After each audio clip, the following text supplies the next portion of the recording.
सभी दोस्तों को सलाम नमस्ते। कहानी डिपो में आपका स्वागत है। मैं हूँ पायल और कहानी का नाम है सेवड़ी रोटियां और जले आलू। कहानी के लेखक हैं हरी भटनागर।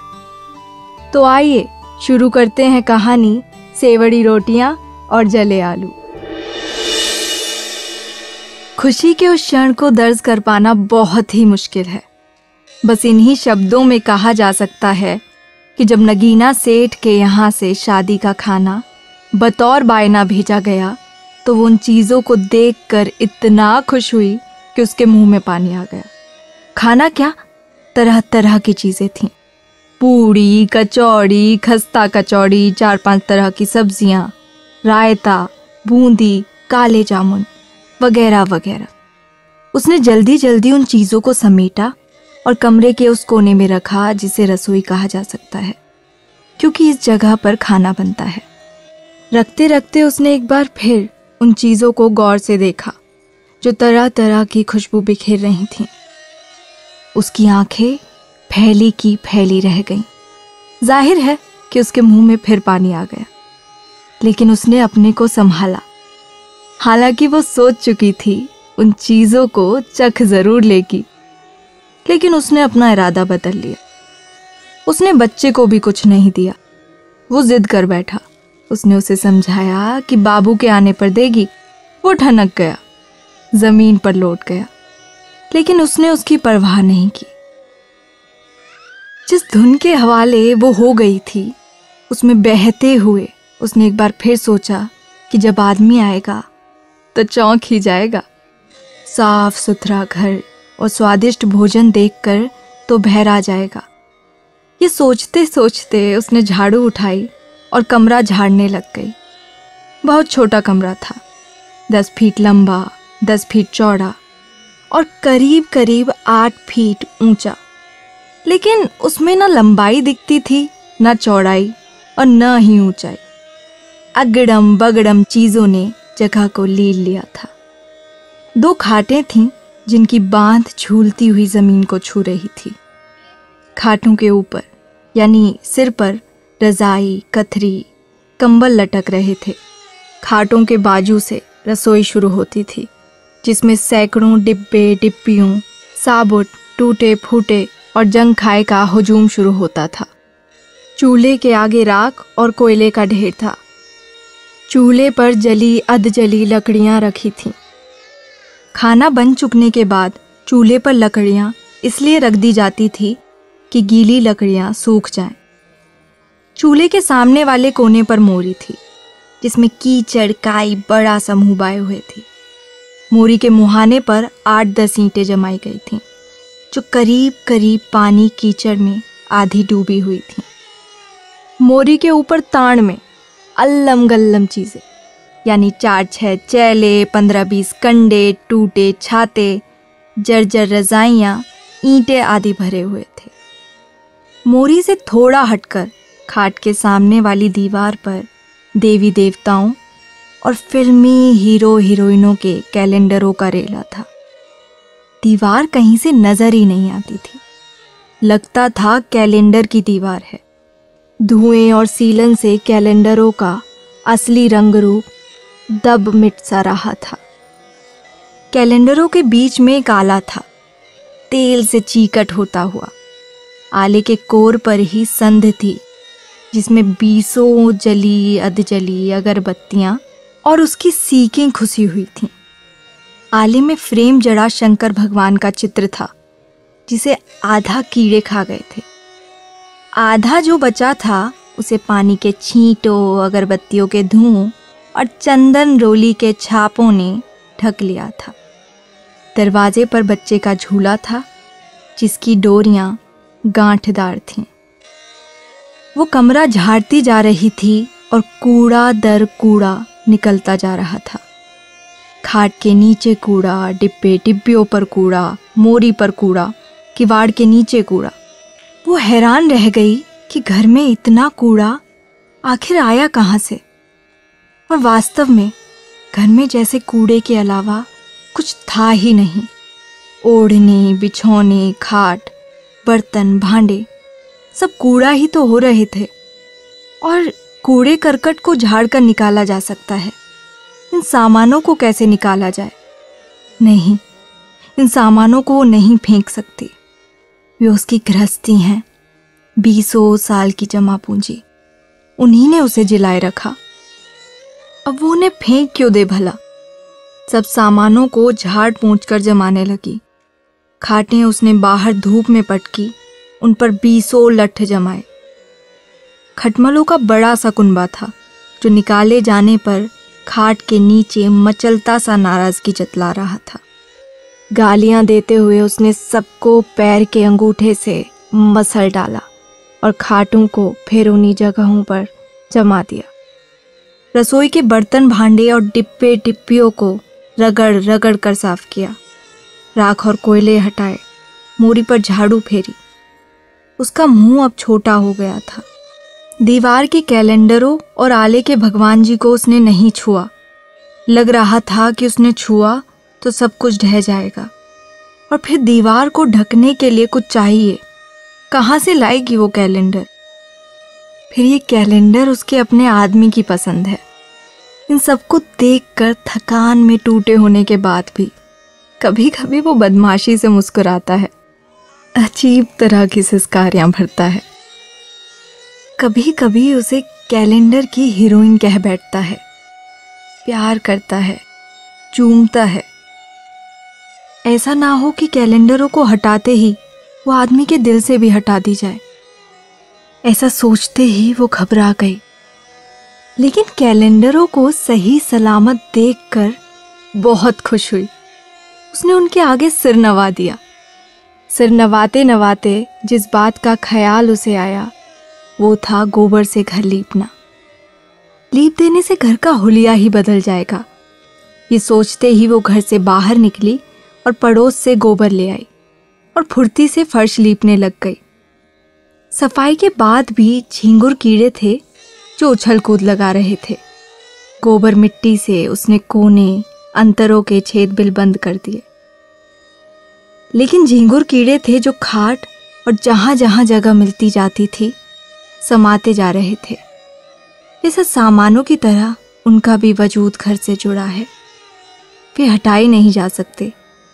कीड़ों को उसने उंगलियां चटकाकर उच्छिन्न हो जाने का श्राप दिया और मोरी पर आकर हाथ धोने लग गए। गोबर मिट्टी छूटते ही हाथ साफ निकल आए थे, उनमें चमक आ गई थी। उसने चूड़ियों में फंसी गोबर मिट्टी निकाली और कूहनियों तक हाथ धोए। कूहनियों को धोते धोते उसे यकायक गुदगुदी सी होने लगी।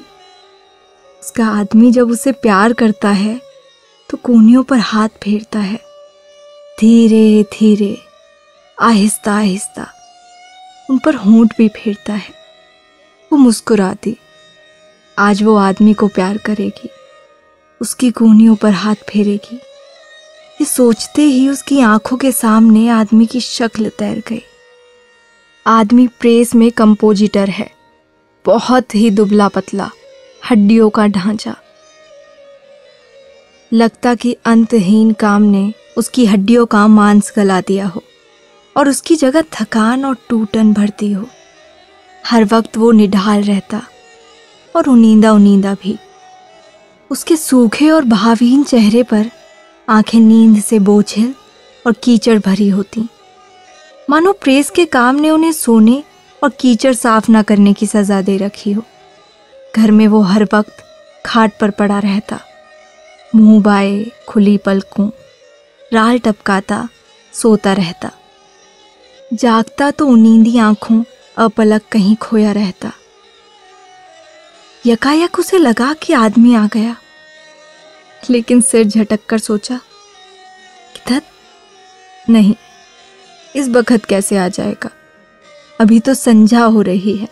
वो तो रात को, आधी रात को आता है। साइकिल खड़खड़ाता, घंटी टुनटुनाता। झांक कर देखा तो पड़ोस का आदमी था, साइकिल खड़खड़ाता निकला था। सांझ होते होते उसने घर करीने से सजा दिया था। जब उसने ढिबरी जलाई तो बच्चे का ध्यान आया, जो बाहर जमीन पर सो गया था। ध्यान आया कि उसने तो उसे कुछ खाने को नहीं दिया। ये सोचते ही वो भींग सी गई अंदर तक। उसने बच्चे को उठाया और उस पर चुंबनों की बौछार सी कर दी और रुआंसी हो आई। मन हुआ कि बच्चे को जगा दे और खाना खिलाए, लेकिन ये सोचकर रहने दिया कि बाप के आने पर जगाएगी तभी खा लेगा। अभी मुमकिन है जगने पर रोने लग जाए। उसने बच्चे को खाट पर लिटाया और बच्चे के ख्याल में डूबी डूबी बाहर ड्योढ़ी पर आकर बैठ गई। घर की साफ सफाई की उसे बेइंतहा खुशी थी। उस पर नगीना सेठ के घर से आया खाना। इस सोच से उसकी भूख जाग गई एकाएक। लगा पेट में आंतों ने करवट ली। खौलता पानी दौड़ गया और उसने तो सवेरे से कुछ खाया भी नहीं। पेट पर हाथ फेर, घुटनों पर हथेलियां टिकाकर वो उठी और बच्चे के पास आ खड़ी हुई। बच्चा उघारी खाट पर तेज तेज सांस लेता मुंह बाए सो रहा था। चमड़ी उसकी गंदुमी और इतनी झीनी थी कि सीने की एक एक हड्डी गिनी जा सकती थी। सांस के साथ नीचे दबकर ऊपर हड्डियों से चमड़ी ऐसे टकराती कि लगता चमड़ी ना होकर बरसाती पन्नी हो। बच्चे के इस हुलिया से उसे कचोट हुई कि अभी तक वो बच्चे से गाफिल क्यों रही। काफी देर तक खड़े खड़े बच्चे में डूबी रही, फिर बगल में बैठ गई, फिर लेट गई। बच्चे के सिर पर हाथ फेरते फेरते खर्राटे भरने लगी। बाहर कुत्ते के भौंकने से उसकी नींद टूटी तो चौंक कर उठ बैठी। रात गाढ़ी हो रही थी। कमरे में मच्छरों का हल्ला तेज हो गया था। एक पल को बाहर आ खड़ी हुई तो बहुत बड़ा चांद दिखा, जो कांपता हुआ पेड़ों के ऊपर उठ रहा था और इतने करीब लग रहा था जैसे उसके घर में घुस आएगा। थोड़ी देर में साइकिल की घंटी टुनटुनाई, साइकिल खड़खड़ाई। उसका आदमी आ गया था, लेकिन रोज ही की तरह वो एकदम निढाल लग रहा था, जैसे साइकिल और दिन भर के काम ने उसका सत्व खींच लिया हो। इसके बाद भी वो उनसे जूझता हुआ घर तक आ पहुंचा था। दीवार से साइकिल टिका, वो झुके हुए कंधे लिए पल भर को खड़ा रहा, स्थिर सा, मानो साइकिल ने उसे थका दिया हो और अब वो उससे राहत पाया हो। गहरी सांस छोड़ता वो आगे बढ़ा और अपने को घसीटता हुआ सा चूल्हे के सामने जा बैठा और थकी ही नींदी आंखों से इंतजार करने लगा, जैसे कह रहा हो, जल्दी खाना दे, नहीं तो मैं यहीं सो जाऊंगा। पत्नी ने हुलसते हुए जब थाली सजाकर दी तो उसने सूनी आंखों खाना देखा और सब कुछ अपनी लंबी हड़ीली उंगलियों से मीड़ डाला और सुस्त हाथ से बड़े बड़े कौर बनाकर धीरे धीरे खाने लगा, चपर चपर, आंखें झपकते हुए। लग रहा था कि हाथ में दम ही ना हो, जबरदस्ती मुंह तक ले जा रहा हो। पत्नी हैरत में पड़ गई। सोचा कुछ था और हो कुछ और ही रहा था। उसके दिल में आग सी जलने लगी, लेकिन उसने जब्त किया।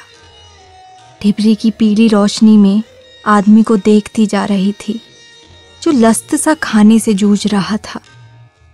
आंखें बंद थीं, हाथ था जो मशीनी तौर से मुंह तक जाता और मुंह था जो हाथ के आते ही मशीनी तौर से खुल जाता था। ये एक प्रक्रिया थी जो काफी देर तक चलती रही। जब हाथ को थाली में कुछ नहीं मिला तो उसने मुंह खोला और छत की ओर करके उसमें ढेर सारा पानी उड़ेल डाला। इसके बाद उसने थाली में हाथ धोए, कुल्ला किया, पैजामे के पायचे से झुककर नाक पोंछी और लंबी डकार लेकर खाट पर किसी सूखी डाल की तरह गिर पड़ा और धीरे धीरे आंखें मींच ली। पत्नी का गुस्सा आसमान पर था। उसने उसे झिझोड़ डाला। सेठ नगीना के यहाँ से पकवान आए तो कुछ बोला ही नहीं, चर गया जानवरों की तरह। आदमी चौंक कर कूनियों के बल उठता हुआ आश्चर्य से बोला, सेठ नगीना के यहाँ से पकवान? जैसे उसे विश्वास ही ना आ रहा हो। फिर यकायक बोला, तो तूने दिए क्यों नहीं? पत्नी आंखें तरेर कर झुंझलाते हुए बोली, हे भगवान, और तूने खाया क्या? क्या खाया तूने? पकवान ही तो थे। आदमी ने कोनियां ढीली छोड़ दी, मुर्दार आवाज में कहा, मुझे तो ऐसा कुछ नहीं लगा। उसने बुरा सा मुंह बनाया, सेवड़ी रोटियां और जले आलू के सिवा। औरत का दिल बैठ गया। उसने मत्था पीट लिया और रो पड़ी। तो ये थी कहानी सेवड़ी रोटियां और जले आलू। कहानी आपको कैसी लगी आप हमें ज़रूर बताएं, क्योंकि आपकी प्रतिक्रिया हमारे लिए बेहद महत्वपूर्ण है।